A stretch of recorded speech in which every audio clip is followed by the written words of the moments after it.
자, 오늘 하나님 말씀 드리도록 하겠습니다. 저희 봉독할 하나님 말씀은 창세기 15장 8절로 11절 그리고 17절입니다. 창세기 15장 8절로 11절 그리고 17절, 제가 가진 구약성경 18페이지에 있습니다. 창세기 15장 8절로 11절 17절입니다. 우리 짧으니까 우리 같이 한번 합독하도록 하겠습니다. 그가 이르되 주 여호와여, 내가 이 땅을 소유로 받은 것을 무엇으로 알리이까? 여호와께서 그에게 이르시되 나를 위하여 3년 된 안소와 3년 된 암염소와 3년 된 순양과 산 비둘기와 집 비둘기 새끼를 가져올지니라. 아브라함이 그 모든 것을 가져다가 그 중간을 쪼개고 그 쪼갠 것을 마주 대하여 놓고 그 새는 쪼개지 아니하였으며, 솔개가 그 사체 위에 내릴 때에는 아브라함이 쫓았더라. 17절입니다. 해가 져서 어두울 때에 연기 나는 화로가 보이며 타는 횃불이 쪼갠 고기 사이로 지나가더라. 아멘. 기도하겠습니다.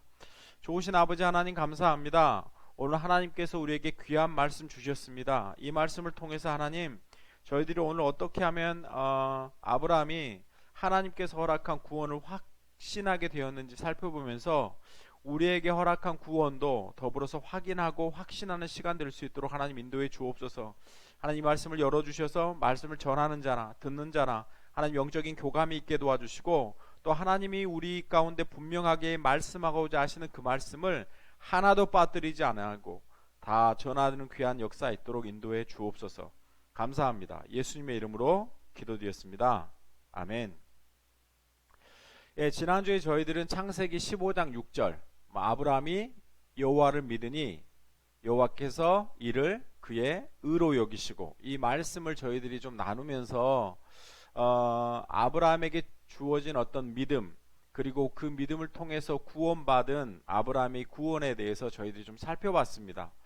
우리가 흔히 생각하듯이 우리가 가진 믿음은 어떤 흔들리지 않는 어떤 신념, 내적인 확신, 이런 것이 아니라 믿음은 하나님이 어떤 분이신지를 아는 거라고 이야기했죠. 그래서 우리가 믿는 하나님이 신실하시고 그분이 하신 약속은 다 지키실 만한 능력이 있는 것을 안다면, 우리는 아직 눈에 보이지 않는 미래의 일일지라도 우리가 그 하나님을 신뢰하기 때문에 우리는 그 일이 이루어진 것으로 받아들일 수 있다는 이야기를 했습니다.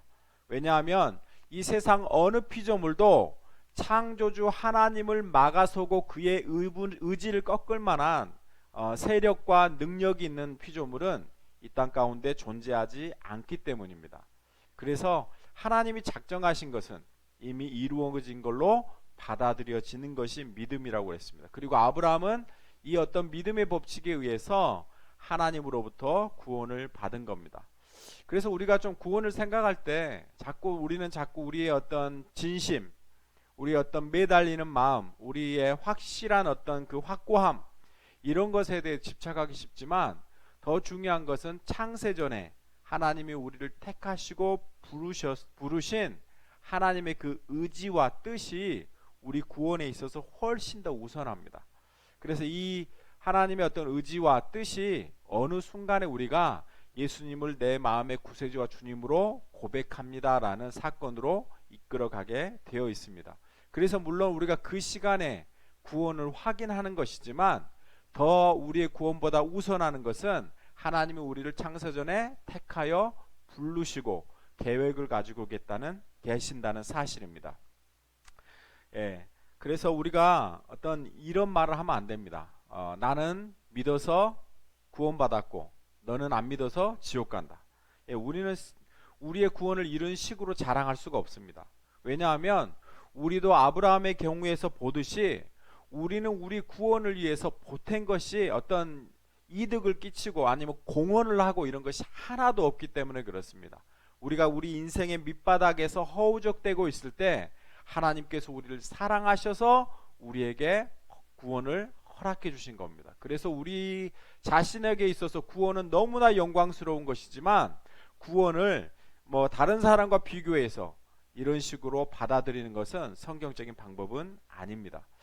자, 그렇다면 지난주에 이어서 오늘은 어떻게 하면 우리가 하나님께서 우리에게 허락한 이 구원을 확신할 수 있냐에 대해서 좀 살펴보고 싶습니다. 물론 몇 주 전에 잠깐 동안 어떤 우리의 구원의 확신에 대해서 잠시 다루었던 것도 사실이지만 의외로 이 부분에 있어서 고민하고 갈등하시는 사람들이 많습니다. 몇 가지 이유가 있죠. 첫 번째는 자신의 어떤 구원을 의심하게 만드는 것 중에 하나는 언제 구원을 받았습니까? 라는 질문에 자신 있게 대답하지 못할 때입니다. 자신이 언제 구원받았는지 받았는지 정확하게 모르고 확신하지 못하는 그리스도인이 사실 많습니다. 특히나 기독교 가정의 성장에서 어렸을 때부터 교회를 다녔던 분들은 더욱 그렇습니다. 그래서 어렸을 때부터 자연스럽게 교회 생활을 시작하고 또 그 중간에 좀 선명하게 예수 그리스도를 영접한 경험이 없으신 분들은 자신이 언제 믿었는지 그 시기를 알 수가 없습니다. 그렇기 때문에 내가 정말 구원받았을까? 라고 의심을 할 때가 있습니다. 또 하나는요, 구원받은 다음에 성도로서의 어떤 기대하는 어떤 온당한 신앙생활이 있는데 그렇게 살지 못하고 느낄 때입니다. 그래서 조금 전에도 죄를 지었고 미워하는 사람도 있고 또 거짓말도 여러 번 하고 그래서 주님 앞에 정말 부끄러운 내 자신의 모습이 떠오르기 때문에 우리는 우리 자신이 정말 내가 구원받았을까? 그리고 내가 이 구원받은 하나님이 주신 이 구원에서 떨어지지 않을까? 걱정하기도 합니다. 그래서 내가 성경에서 말하는 하나님의 은혜에 의해서 떨어진 자 아니면 불태워지는 가지처럼 그렇게 느끼고 두려워할 때가 있습니다. 왜냐하면 계속해서 거듭되는 죄를 짓고 그 죄로 말미암아서 내 자신의 구원을 의심하게 될 때가 있습니다. 혹시 여러분들에게 누군가가 오셔서 이런 상담을 한다면 여러분들은 어떤 신앙적인 조언을 해주고 싶으십니까? 뭘 그렇게 복잡하게 따지고 믿어. 그냥 믿으면 되지. 그래서 이렇게 말씀하실 겁니까? 믿는 자가 복되다고 했으니까 그냥 믿어. 이렇게 말씀하실 겁니까? 아니면 도서관교회에 계신 분들은 좋은 답이 하나 있죠. 뭐가 있습니까? 집사님 왜 그거 나한테 물어봐. 윤영 목사님한테 가서 물어봐. 그러면 알 텐데. 이렇게 대답하실 겁니까? 오늘 좀 말씀을 통해서 좀 우리 모두가 저뿐만 아니라 우리 모두가 우리에게 허락한 이 구원의 확신을 정말 아브라함을 통해서 정확하게 배우고 또 그 구원의 확신을 통해서 우리 신앙생활을 속에서 풍성함을 주시기를 원하시고 또 능력 있는 생활을 살기를 원하시는 그 하나님의 기대에 맞게 좀 우리 신앙생활을 좀 정리해 갔으면 좋겠습니다. 그래서 오늘은 좀 말씀을 두 부분으로 나눠서 하고 싶습니다. 첫 번째는 우리가 언제 구원받았는가, 두 번째는 그렇다면 우리는 어떻게 우리의 구원을 확신할 수 있는가, 좀 이 두 가지에 대해서 좀 나누어서 말씀을 나누고 싶습니다. 먼저 첫 번째 질문입니다. 누군가 저에게 언제 구원받으셨어요? 라고 묻는다면 저는 고등학교 2학년 어느 어떤 철야 예배에 참석했을 때 저는 구원받았어요 라고 말할 것 같습니다. 왜냐하면 그때 저는 예수님을 내 마음의 구세주와 주님으로 경험한 기억이 있습니다. 그런데 어떤 분이 재차 목사님 그때 진짜 구원받은 거 맞아요? 라고 물어본다면 저는 이렇게 말할 것 같아요. 저 확실히 잘 모르겠습니다. 그때 구원받았는지. 저는 사실 내가 언제 죽음에서 생명으로 어떤 옮겨졌는지 저는 모릅니다. 저는 내가 언제 어떻게 구원받았는지 사실 저는 몰라요. 하지만 구원받은 사실만큼은 확실하게 알 수 있습니다. 생일을 모른다고 해서 자신이 살아있다는 것을 의심하는 사람은 없습니다. 그렇지 않습니까? 여러분은 여러분의 생일을 언제 하셨습니까? 부모님이 여러분에게 말씀해 주셨기 때문에 여러분 생일을 아는 겁니다. 마찬가지예요. 만약 제가 고아로 태어났다면 제 생일을 이야기해 줄 만한 부모님이 안 계시다면 저는 평생 내 생일이 정확하게 언제인지 모르고 살 겁니다. 하지만 내가 이 땅에서 복된 존재로 태어나서 살아가고 있다는 사실만큼은 우리는 부정할 수 없습니다. 그래서 언제 거듭났느냐, 어떻게 거듭났느냐, 이거는 사실 모를 때도 많습니다. 그래서 지난번에 말씀드렸던 것처럼 우리 요한복음 3장에 가시면 유대인의 관원인 니고데모란 사람이 나옵니다. 예수님과 대화하는 중에 그 사람이 이렇게 물어보죠. 선생님, 사람이 어떻게 거듭날 수 있습니까? 그때 예수님 뭐라 이야기하시죠? 사람이 물과 성령으로 거듭나지 않으면 하나님 나라에 들어갈 수 없다, 이렇게 말씀하세요. 그래서 거듭나는 방법은 뭐죠? 물과 성령으로 다시 태어나는 겁니다. 그러면서 그 뒤에 8절에서 이런 비유를 통해서 성령으로 거듭나는 것이 무엇인지에 대해서 말씀하세요. 우리 8절 한번 읽어볼까요? 시작. 바람이 임의로 불매 내가 그 소리는 들어도 어디서 와서 어디로 가는지 알지 못하나니 성령으로 난 사람도 다 그러하니라. 예, 우리는 바람이 어디서 시작돼서 어디로 불러가는지 알지 못합니다. 왜죠? 바람이 우리 눈에 보이지 않기 때문입니다. 하지만 우리는 바람이 부는 소리를 듣고 아니면 나뭇가지가 흔들리는 것을 보면서 바람이 불고 있다는 것을 우리는 인식하게 됩니다. 마찬가지예요. 성령의 역사도 바람처럼 일하십니다. 성령은 언제 어떻게 우리를 거듭나게 하실지 우리는 알지 못합니다. 이것은 성령이 그분의 뜻대로 하시는 일이에요. 단지 우리가 알 수 있는 것은 예수 믿게 되면, 성령으로 거듭나게 되면 우리 안에 영적인 감각이 생겨나는 겁니다. 그래서 우리가 마치 바람 소리를 듣고 나뭇가지가 흔들리는 것을 보면서 바람이 불도고 있다는 것을 느끼듯이 우리에게 그 전에는 없던 영적인 감각이 생겨서 영적인 세계를 지각할 수 있게 되는 겁니다. 일례로 그렇죠. 그 전에는 노래방 가면 아주 막 노래를 엄청 잘하시는 분들이 있어요. 근데 이분들이 교회에 오면 입을 딱 다물고 있어요. 왜냐하면 찬양이 안 돼요. 안 나와요. 그런데 어느 날 구원받고 은혜 받고 나면 찬양하기 시작하는 겁니다. 그리고 이 찬양을 하면서 심지어는요 눈물까지 흘리는 것을 보게 됩니다. 왜 그렇죠? 영적인 감각이 살아나기 때문에 그래요. 어떤 분들은 그 전에는요 뭐 말씀에 대해서 전혀 듣지 못합니다. 심지어는 이렇게 말하시는 분도 있어요. 저는 지금까지 누가 복음에 대해서 단 한 번도 이야기하거나 설교해 본 적을 들은 적이 없다고. 저는 뭐 이런 말을 들으면 목사로서 굉장히 뭐라 그러죠? 웃죠. 왜죠? 설교를 엄청 많이 했는데 그때는 그 말씀이 안 들려요. 안 들리기 때문에 어쩐다는 거예요? 못 알아듣죠. 그러니까 아무도 말을 안 해줬다고 생각해요. 근데 은혜 받고 나면 비로소 목사의 설교가 듣게 됩니다. 그리고 그 말씀 가운데 은혜 받게 되고 또 그 말씀을 통해서 살아가고 싶은 마음이 느껴져요.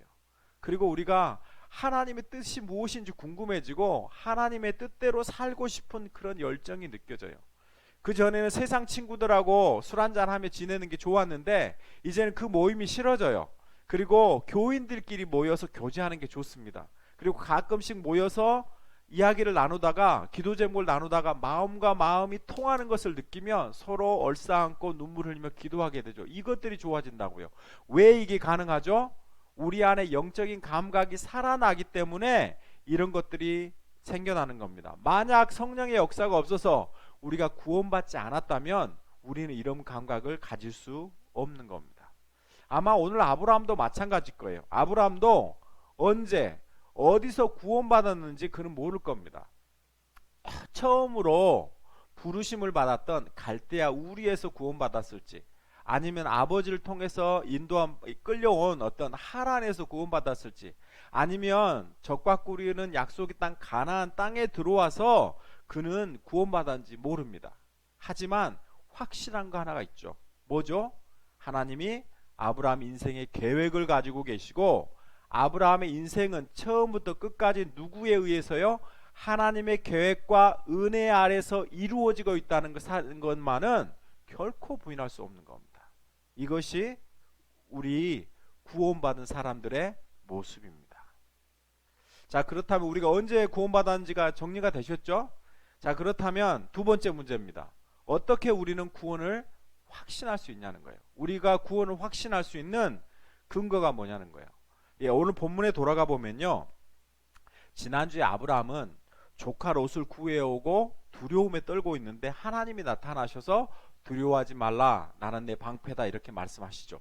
그리고 나서 아브라함을 밖으로 데려갑니다. 그러면서 밤 하늘을 보여주면서 이렇게 말씀하시죠. 아브라함아, 무별들을 보라. 이 별을 셀 수 있을진데 내 자손도 세리라. 이렇게 말씀하셔요. 그러면서 하나님이 내 자손이 이와 같을 거라고 말씀하셔요. 그때 아브라함이 8절에서요. 오늘 본문 8절에서요. 하나님 앞에 이 질문을 합니다. 그가 이르되 주 여호와여, 내가 이 땅을 소유로 받은 것을 무엇으로 알리까? 예, 무슨 말이죠? 하나님이 나를 불러서 땅과 자손을 주시겠다고 약속하셨는데, 다시 말하면 믿음의 조상으로 세우시겠다고 약속하셨는데 그것을 뭘로 아냐는 거예요. 현대말로 바꾸면 하나님이 나를 믿음의 조상으로 세우시고 또 나를 통해서 온 천하 만민이 구원을 받기로 계획하셨다는데, 그래서 나를 구원하셨다는데 내가 나의 구원을 어떻게 확신할 수 있습니까? 이 질문이에요. 이 질문에 대한 답을 9절과 10절에서 17절에서 이야기합니다. 우리 다 같이 한번 읽어볼까요? 여호와께서 그에게 이르시되 나를 위하여 3년 된 암소와, 발음이 좀 이상하다. 3년 된 암소와 3년 된 암염소와 3년 된 순양과 산비둘기와 집비둘기 새끼를 가져올지니라. 아브라함이 그 모든 것을 가져다가 그 중간을 쪼개고 그 쪼갠 것을 마주 대하여 놓고 그 새는 쪼개지 아니하였으며, 해가 져서 어두울 때 연기 나는 화로가 보이며 타는 횃불이 쪼갠 고기 사이를 지나가더라. 예, 이런 서약을 횃불 서약 혹은 뭐 저주 서약 이렇게 이야기합니다. 그래서 고대 근동 지방에서는요, 나라와 나라 사이에 아니면 개인과 개인 사이에 어떤 언약이나 어떤 계약을 체결할 때 이런 방법을 썼습니다. 암소, 암양, 뭐 암염소, 비둘기 이것들을 가져다 와서 잡아서 죽입니다. 그리고 이 재물을 이렇게 칼로 잘라서 두 동각이 내죠. 그리고 양쪽에다 이렇게 다 펼쳐 놓습니다. 그리고 계약을 맺는 당사자 두 사람이 그 사이를 왔다 갔다 합니다. 그래서 이 계약이 뭐죠? 만약 이 둘 중에 누군가라도 이 계약을 어긴다면 이 재물이 죽어서 쪼개지듯이 이 쪼개진 짐승처럼 죽임을 당할 거라는 이야기를 하는 겁니다. 다시 말하면 오늘 이 계약과 약속은 생명을 걸고 반드시 지킨다는 약속을 눈에 보이게 하고 있는 겁니다. 하나님이 아브라함에게 이런 어떤 횃불 서약, 저주 서약을 맺으세요. 근데 한 가지 특이한 점이 있습니다. 예, 특이한 점이 뭐냐면 17절이에요. 17절 한번 같이 볼까요? 시작. 해가 져서 어두울 때 연기 나는 화로가 보이며 타는 횃불이 쪼갠 고기 사이로 지나가더라. 이렇게 돼 있죠. 여기서 계약을 맺는 당사자는 누구죠? 하나님과 아브라함입니다. 그러면 이 쪼갠 고기 사이를 지나가는 사람은 누구여야 되겠어요? 아브라함과 하나님 두 사람이 지나가야 이 계약이 체결돼요. 근데 누구만 지나가죠? 오늘 여기 보십시오. 연기 나는 화로가 보이고 뭐가요? 타는 횃불이 쪼갠 고기 사이로 지나간다고 그랬어요. 여기서 타는 횃불이 뭡니까? 하나님의 임재, 즉 하나님을 상징합니다. 그래서 오직 하나님만이 이 쪼갠 고기 사이를 지나가고 아브라함은 지나가지 않습니다. 그러면 여기서 뭐가 강조되죠? 아브라함을 구원해서 믿음의 조상으로 세우고 온 천하 만민을 구원하시겠다는 이 하나님의 계획은 아브라함이 지키건 안 지키건 그것과 상관이 없이 누가 지키신다는 거예요? 하나님이 지키신다는 겁니다. 다시 말하면 아브라함의 믿음, 아브라함의 열정, 아브라함의 신실함, 이것에 기초하지 않고 하나님의 약속과 의지의 근거에서 이 구원의 역사가 이루어진다는 것을 역설적으로 말하고 있는 겁니다. 그래서 아브라함아, 내가 만일 이 약속을 어기면 나는 이 짐승처럼 쪼개질 거라, 이런 말을 하는 거예요. 하나님이. 물론 하나님이 뭐 이렇게 쪼개지기 시작하겠습니까? 쪼갤 만한 사람이 누가 있겠습니까만은, 말하자면 하나님이 자신의 뭘 걸고요? 생명을 걸고 이 약속을 지키시겠다고 아브라함에게 친히 약속하신 겁니다. 그래서 이 약속은 확실하다는 겁니다. 이 어떤 저주 서약 아니면 이 횃불 서약이 뭘 상징하는 것 같습니까? 그렇죠. 예수 그리스도의 십자가의 희생을 상징합니다. 그래서 하나님은 이 약속을 더욱 확실하기 위해서 소나 양이나 염소나 비둘기 이런 것이 아니라 자기 아들을 십자가에서 쪼개셨습니다. 그래서 이 약속을 지키기 위해서 하나님은 자신의 하나밖에 없는 아들을 찢어 쪼개기까지 십자가에서 죽으심으로 이 약속을 확증하셨다는 건 말을 하고 있는 겁니다. 예, 그래서 로마서에서는요, 우리의 구원에 대해서 이렇게 이야기하죠. 로마서 3장 23절 24절. 모든 사람이 죄를 범하였음에 하나님의 영광에 이르지 못하더니 그리스도 예수 안에는 속량으로 말미암아 하나님의 은혜로 값없이 의롭다 하심을 받았느니라. 이렇게 말씀해요. 모든 사람이 죄를 범하였음에 이 세상에 의인은 없나니 하나도 없고 깨닫는 자도 없고 심지어 뭐요? 하나님을 찾는 자도 없습니다. 인간은 철저하게 타락하고 무능하고 부패하고 무지했다는 말입니다. 그래서 인간은 결코 스스로의 노력에 의해서 하나님의 영광에 이르지 못합니다. 인간에게는 스스로를 구원할 만한 능력도 의지도 그들 가운데 없다는 말을 하고 있는 거예요. 그래서 하나님께서 친히 하시는 일이 뭡니까? 24절. 그리스도 예수 안에 있는 속량으로 말미암아. 이게 뭐죠? 피 흘림의 제사입니다. 짐승을 쪼개는 뜻이 예수 그리스도를 쪼개서 하나님이 사람들에게 부어야 할 그 진노를 예수 그리스도 위에 부으셔서 그를 십자가에서 죽이시는 겁니다. 그리고 예수님의 그 피값으로 그 목숨을 대신해서 우리가 새 생명을 얻었다라고 이야기하는 겁니다. 그래서 우리는 아무런 이유나 조건 없이 오직 뭐에 의해서요? 하나님의 은혜로 값없이 의롭다 하심을 받았느니라.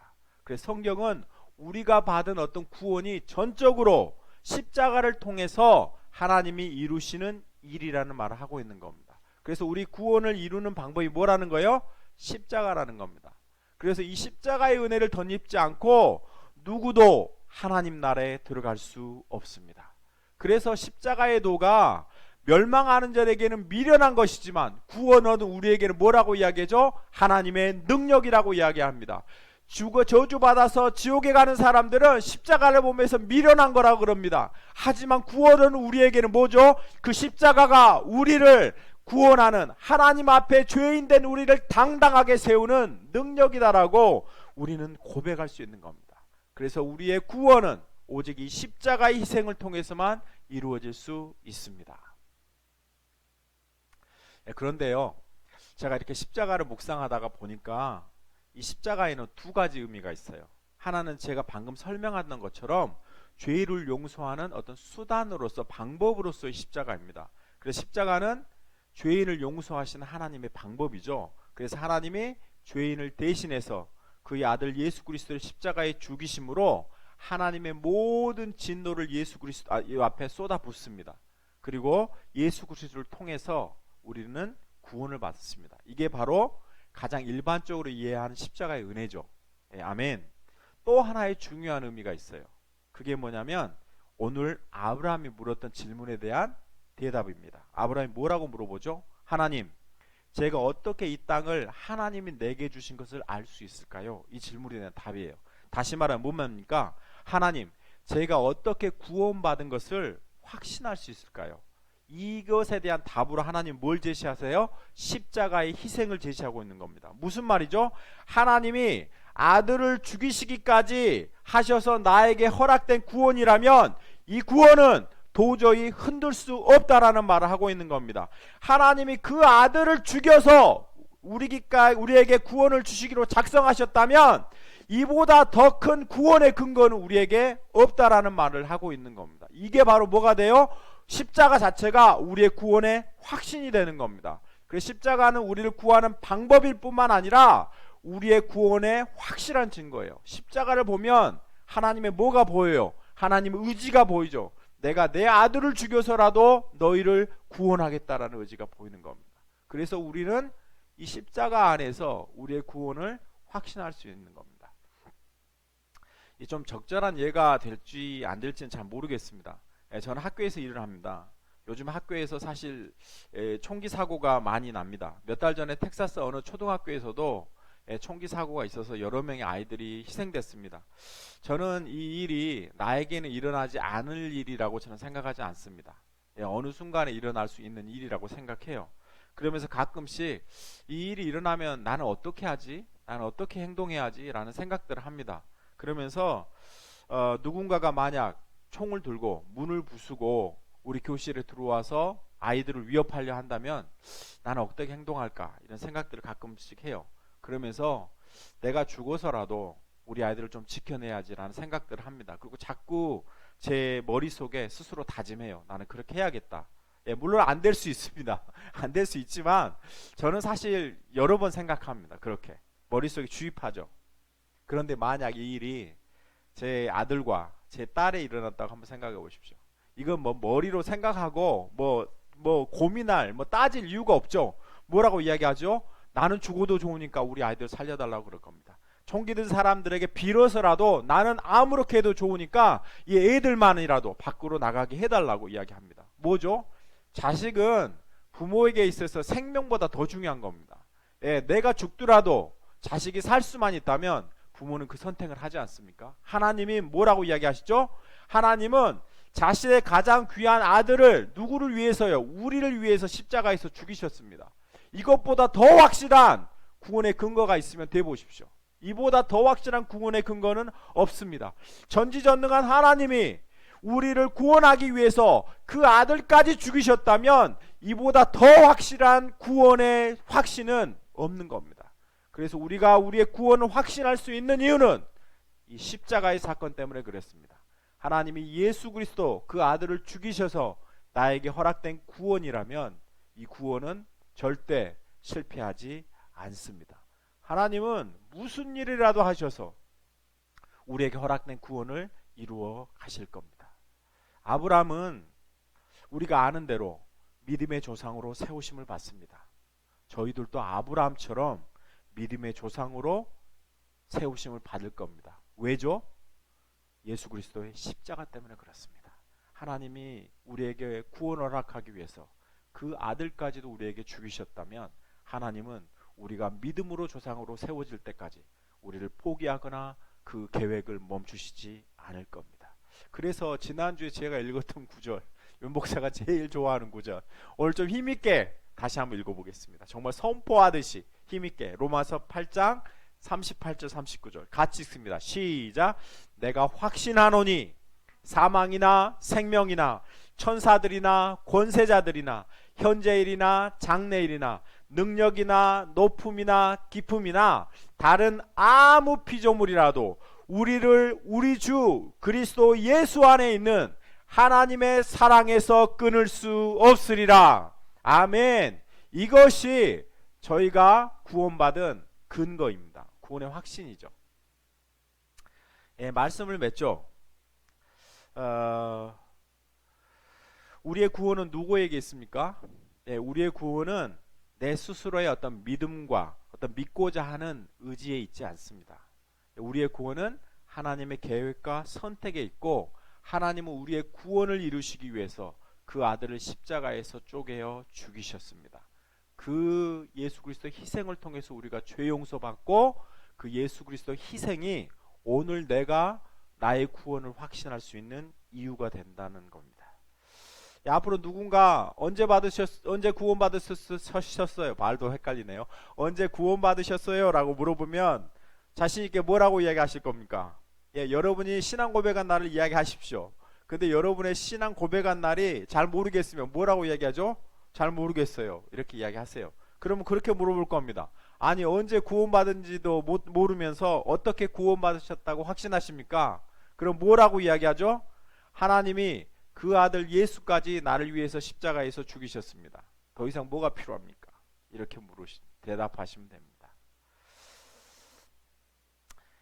여러분이 좀 제 설교를 듣다 보면 좀 그런 생각을 들 겁니다. 윤 목사 굉장히 구원에 좀 집착한다. 그렇죠. 제가 굉장히 구원에 대해서 많이 집착하죠.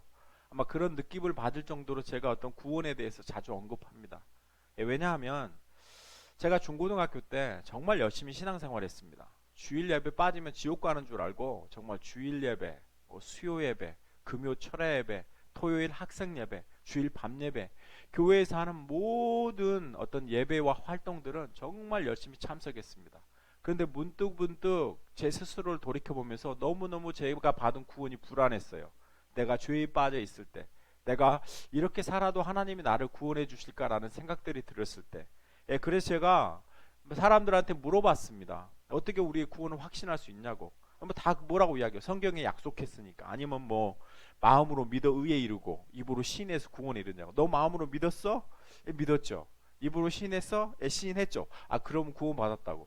그런데 내 마음이 흔들릴 때가 많은 거예요. 내가 믿었는데 그 믿음이 흔들릴 때가 많은 거예요. 내가 입으로 시인했다고 고백했는데 나중에 천국 가는데 하나님이 나 너 모른다 이렇게 말씀하시면 어쩔까라고 너무너무 불안했습니다. 왜냐하면 나의 이 고백이 너무 감정적이지 않았을까? 뭐 그런 생각들, 그것 때문에 불안했어요. 그래서 더욱 내가 한 게 뭐였냐면 더욱더 종교적인 것에 매달렸어요. 더욱더 예배 참석하려고 하고, 더욱더 뭐 이렇게 기도 모임에 가려고 하고, 내가 할 수 있는 모든 것을 다해서 나를 그 확신 안에 붙들고 싶었습니다. 근데 제가 오늘 제가 설교한 이 사실을 깨닫고 나서 하나님이 어느 순간 보여주셨거든요. 말씀을 통해서. 내가 너무너무 자유하고 나에게 주어진 이 구원이 얼마나 영광스럽고 나의 이 하나님 앞에서 나의 이 존재의 가치가 얼마나 크다는 것을 하나님이 나에게 보이셨습니다. 우리는 세상을 다 주고도 하나님이 바꾸지 않을 만큼 그렇게 귀한 존재입니다. 심지어는 아들을 죽이셔서라도 하나님이 우리를 살리고 싶은 그런 존재로 우리가 하나님 앞에 서 있는 겁니다. 그래서 제가 교회 개척하면서 그런 생각 들었어요. 우리 도소망교회가 잘 됐으면 좋겠다. 물론 그런 생각도 있지만 제가 한 어떤 설교들을 통해서 좀 성경을 바로 해석하고 또 설교해서 다른 사람들이 유튜브를 통해서 나의 설교를 듣고 그들의 어떤 신앙적인 고민들을 해결하고 나처럼 나에게 허락된 구원이 얼마나 영광스럽고 내가 하나님 앞에 선택받고 하나님의 계획 안에 있다는 것을 깨닫고 그들의 삶을 정말 주 앞에 헌신하고 또 신앙생활의 어떤 그런 풍성함을 누리며 살아겠으면 좋겠다라는 어떤 기대감을 가지고 제가 설교를 전하고 있습니다. 제 주위에 이런 어떤 고민들을 하고 계신 분들이 있으면 제 설교 링크를 나눠 주십시오. 그래서 이 말씀을 듣고 그들도 정말 우리처럼 하나님의 허락한 그 확실한 어떤 믿음과 구원의 근거 위에 좀 신앙생활을 했으면 좋겠습니다. 제가 이번에 어떤 휴스턴 한인교회 가서 알곡과 가라지 설교를 했지 않습니까? 많은 부분들이 피드백을 주셨어요. 근데 그 피드백 중에 가장 많은 게 뭔 줄 아십니까? 뭐였을 것 같습니까? 목사님, 저는 지금까지 가라지라고 신앙생활을 했어요. 그렇게 신앙생활할 때가 많았어요. 그런데 목사님 말씀 듣고 나니까 내가 확실하게 가라지가 아니라 알곡이라는 걸 알게 됐어요. 이건 사실 기본 중에 기본인데 이 기본 중에 기본도 헷갈리시면서 신앙생활 하고 계셨다는 거에 대해서 제가 굉장히 마음이 아팠습니다. 우리는 누가 뭐래도 하나님이 뿌리신 알곡입니다. 우리는 누가 뭐래도 천국에 갈 것입니다. 내 확신과 열정의 근거에서 가는 게 아니고 하나님께서 십자가에서 그 아들을 죽이시기까지 약속하신 그 하나님의 사랑과 열정과 은혜 때문에 우리는 천국에 갈 것입니다. 이 좀 그 구원의 확신들을 좀 생각하시면서 또 우리에게 허락된 이 구원의 그 크심과 영광스러움 생각하시면서 여러분이 당하고 있는 현실의 어떤 고난과 어떤 아픔과 어려움들이 결코 여러분들을 좌초시키거나 넘어뜨리지 못합니다. 왜냐하면 우리는 창조자, 주권자 대신 하나님의 손 안에 있기 때문에 그렇습니다. 이 사실을 좀 확인하시면서 저희들이 매일매일 좀 믿음으로 승리하시는 저와 여러분 될 수 있기를 주님의 이름으로 축원합니다. 우리 같이 한번 찬양하죠. 우리 찬송가 265장입니다. 찬송가 265장 주 십자가를 지심으로 죄인을 구속하셨으니 우리 같이 한번 찬양하고 우리 잠깐 기도하도록 하겠습니다.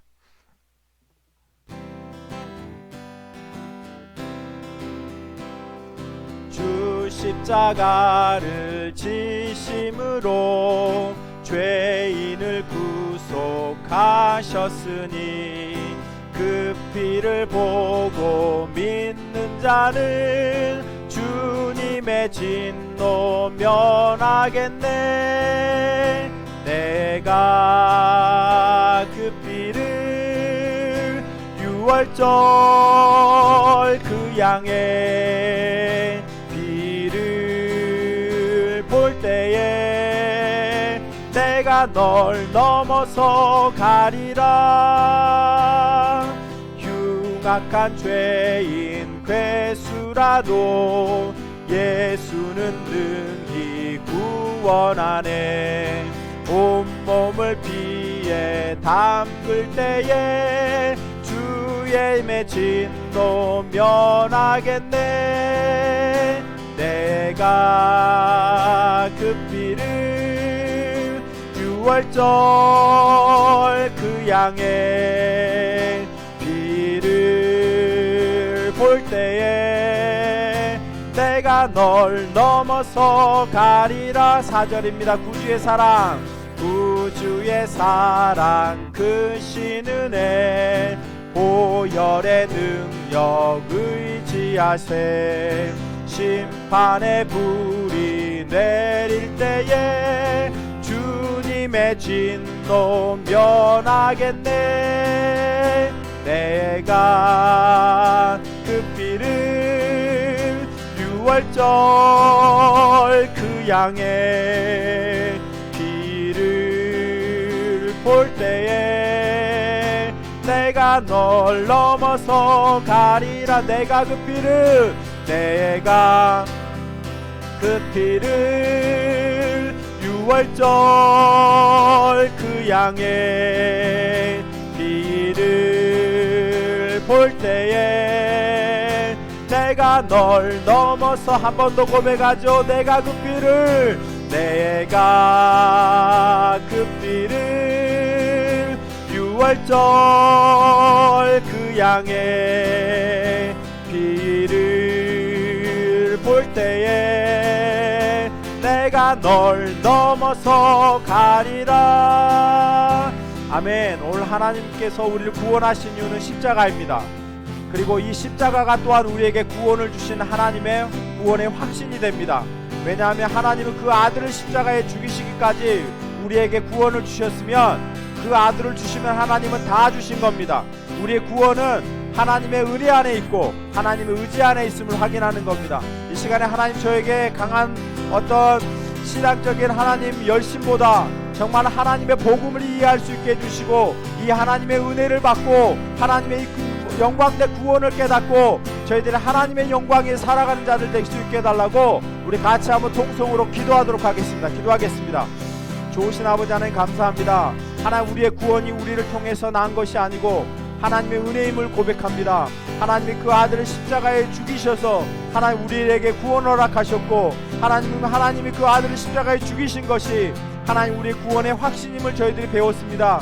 이제는 하나님 흔들리지 않는 이 구원의 확신 속에서 하나님이 허락한 믿음의 풍성한 삶을 살아갈 수 있게 도와주시고 하나님 우리가 흔들리지 않는 이 하나님의 십자가를 보면서 저희들이 하나님 힘차게 신앙생활에 나가는 귀한 역사가 있도록 도와주시옵소서.